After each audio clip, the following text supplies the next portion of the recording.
Assalamualaikum, bertemu kembali bersama channel kita bosku. Oke, tidak ada berapa lama, mari kita gaskan bosku. Prabowo akan meninggalkan rejim ini. Oh mak bang, kalau itu betul-betul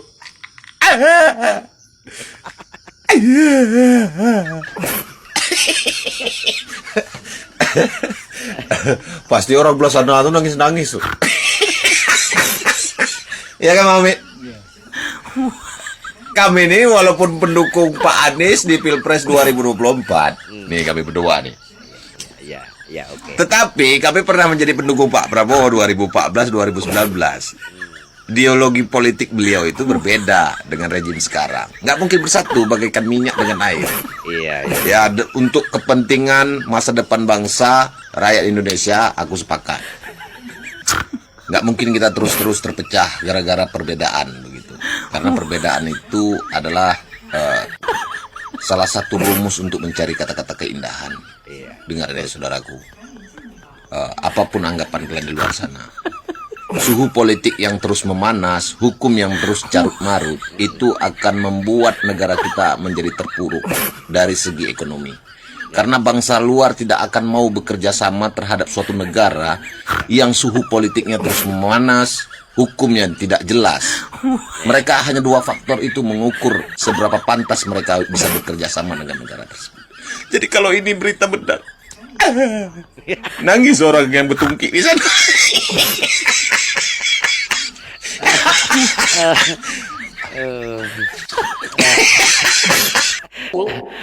Ini bosku, jawaban menohok dari Rocky Gerung mengenai dia apa diusulkan menjadi menteri di kabinetnya Pak Prabowo ya bosku, gaskan.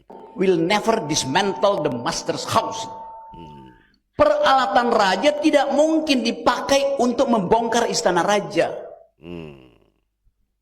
Saya ada di luar, Anda suruh saya masuk ke istana raja untuk ubah itu. Siapa yang tadi usulin saya masuk kabinet, masuk segala macam. Kan bagaimana otakmu itu coba? Iya. Bukan main ya. Kalau ditanya Rocky Gerung masuk kabinet, diusulin menteri pendidikan, menteri lingkungan, gua mau jadi jaksa agung gitu coba. Wah, Gua tangkap semua itu. buset. Menteri bang. Enggak, gua nggak mau ditawarin, gua mau milih sendiri itu.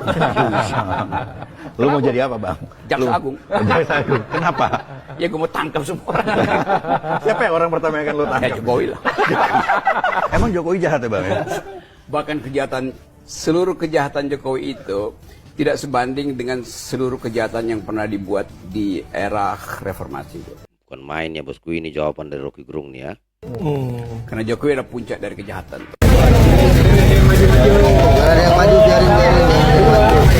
Bapak boleh di tengah Pak, izin Pak. Oke, cukup Pak. Ini kita dengarkan ini jawaban dari Pak Prabowo ini mengenai calon-calon menterinya ya bosku. Oke, cukup. Ada kamera Pak, ada kamera Pak. Pak Prabowo izin boleh Kiri Pak. Kamera. Pak Presiden. Selamat malam saudara-saudara sekalian, kawan-kawan dari media, terima kasih. Lengkap sekali ya, banyak sekali ya, terima kasih. Saudara sudah dengan tekun nunggu ya. Memang hari ini saya memanggil calon-calon menteri dan wakil menteri, beberapa di antara mereka. Ada dari beberapa partai belum coba bahwa besok dari PDIP nggak Pak? PKS Pak, insya Allah. Mungkin PKS Anda tidak perhatikan, tapi karena dia seorang profesional. Jadi begini, beberapa saya terus terang aja saya menyatakan saya apresiasi para ketua umum. Banyak ketua umum yang diajukan orang-orang profesional. Orang-orang profesional semua yang diajukan dari ketua umum ya bosku. Ya. Pak boleh ke kamera Pak. Ya. Jadi saya kira itu yang saya ingin sampaikan. Jadi mungkin Anda tidak perhatikan bahwa yang ajukan itu adalah partai A, partai B. Karena yang diajukan justru orang-orang teknokrat, ya. Teknokrat. Pak Prabowo yakin kalau seandainya komposisi sekarang bagus. Assalamualaikum warahmatullahi wabarakatuh.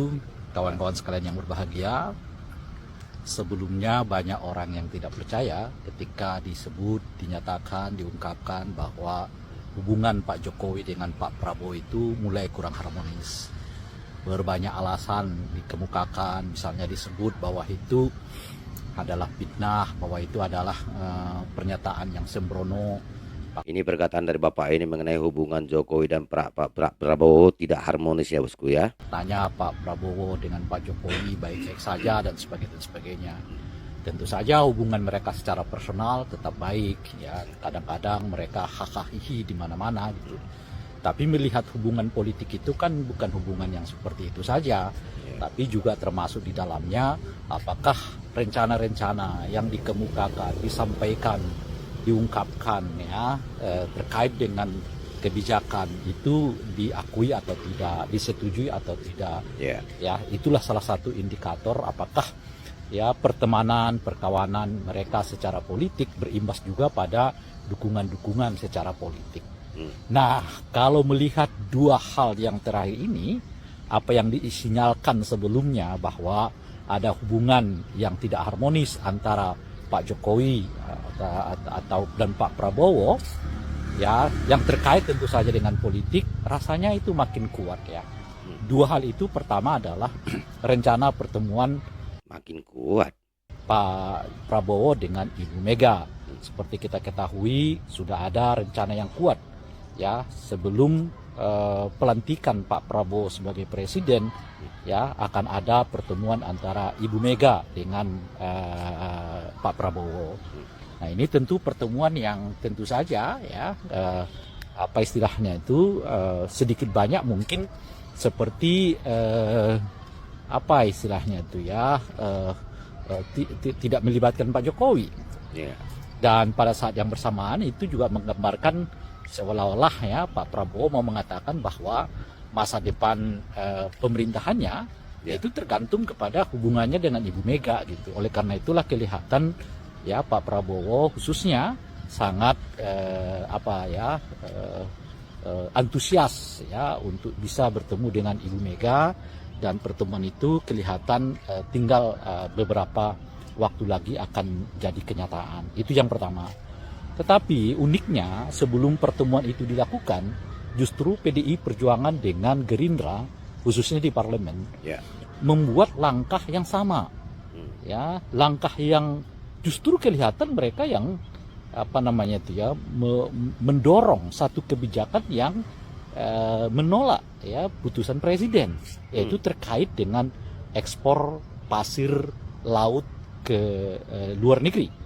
Ya, Gerindra dan PDI Perjuangan adalah dua partai yang paling terkemuka ya untuk menolak putusan presiden yang terkait dengan ekspor pasir laut ke luar negeri itu. Ini menarik ya. Kok bisa dua partai ya yang pemimpinnya katanya akan bertemu dalam beberapa waktu yang ke depan justru menjadi semacam motor bagi penolakan kebijakan ekspor pasir laut itu yang dilakukan oleh Pak Jokowi menjelang akhir masa jabatannya ini gitu. Gerindra bahkan ya mengungkapkan secara terbuka agar presiden menunda keinginan atau putusan yang terkait dengan ekspor pasir laut. Kawan-kawan yang sekalian, sikap Gerindra yang menolak beberapa kebijakan Pak Jokowi itu sebetulnya bukan sikap baru. Setidaknya sebelumnya misalnya kita mengetahui Pak Prabowo dengan sangat terbuka mengatakan nggak setuju kenaikan UKT gitu ya, lalu mereka juga nggak mendukung tapera diberlakukan gitu ya, kemudian seperti tidak serius atau kelihatan agak ogah-ogahan untuk bertinggal di ibu kota negara dalam hal ini IKN gitu ya, dan yang terakhir ini adalah soal ekspor laut ini gitu. Jadi setidaknya dalam 2 atau 3 bulan terakhir ini ya Gerindra justru lebih banyak bergandengan tangan dengan PDI Perjuangan dibandingkan dengan Pak Jokowi gitu, khususnya pada putusan-putusan strategis yang melibatkan kontroversi di tengah masyarakat. Jadi sebenarnya oleh karena itulah kalau disebut hubungan Pak Jokowi dengan Pak Prabowo itu secara politik kurang harmonis, maka peristiwa-peristiwa yang kita sebutkan itu tadi melegitimasinya. Dan rencana pertemuan Ibu Mega dengan Pak Prabowo itu makin menguatkan pada kita bahwa masa depan politik Indonesia setidaknya 5 tahun ke depan itu sangat diwarnai oleh dua tokoh kita, Prabowo dan Ibu Mega. Terima kasih. Assalamualaikum warahmatullahi wabarakatuh. Waalaikumsalam warahmatullahi wabarakatuh. Bagaimana bisa Pak Prabowo sangat dekat dengan Ibu Mega? Karena sama-sama memiliki partai, sama-sama ketua partai, dan bisa untuk jangka panjang. Sementara Jokowi kan sudah berakhir masa jabatannya. Kecuali dia akan mengadakan pembentukan partai baru atau ikut partai baru. Mungkin bisa dia bergandengan tangan kembali sama Pak Prabowo. Itu alasan mungkin Pak Prabowo lebih dekat dengan Bu Mega. Oke, demikian dulu reaction kita kali ini bosku. Komen yang cerdas dan beradab agar channel ini semakin berkembang. Demikian dulu. Wassalamualaikum warahmatullahi wabarakatuh.